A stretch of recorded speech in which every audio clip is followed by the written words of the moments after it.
আসসালামু আলাইকুম রহমতুল্লাহি ওয়া বারাকাতুহু। আজ আমি এই ভিডিওতে কথা বলবো যে গল্পটি নিয়ে। গল্পটির নাম হলো নীরব অপেক্ষা। ঢাকার এক ব্যস্ত এলাকায় থাকতো হাসান আর তার স্ত্রী আমেনা। বিয়ের পর তাদের ছোট সংসারটা খুবই সুন্দর ছিল। হাসান খুব পরিশ্রমী ছিল। সে সবসময় বলতো, আমি তোমাকে অনেক সুখে রাখবো আমেনা, শুধু একটু সময় দাও। আমিনা মুচকি হেসে বলতো, আমার সুখ তোমার সাথে থাকলেই। কিছুদিন পর হাসান বিদেশ যাওয়ার সুযোগ পেল।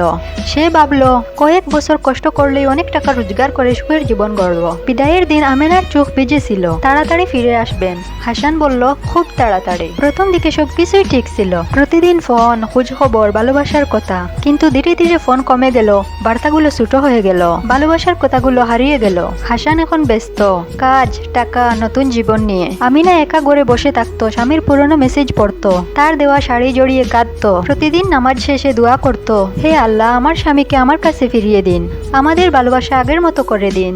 একদিন আমিনা অসুস্থ হয়ে পড়লো। সে হাসানকে ফোন দিল, আমি খুব অসুস্থ, একটু কথা বলবেন? হাসান বিরক্ত হয়ে বলল, আমি এখন খুব ব্যস্ত, পরে কথা বলি।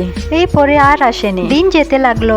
অপেক্ষা, কষ্ট, একাকিত্ব সব মিলিয়ে আমিনা ভেঙে পড়তে লাগলো। একদিন সে চিঠি লিখলো, তুমি বলেছিলে সুখে রাখবে, কিন্তু তুমি শুধু টাকা পাঠিয়েছো, সময় না।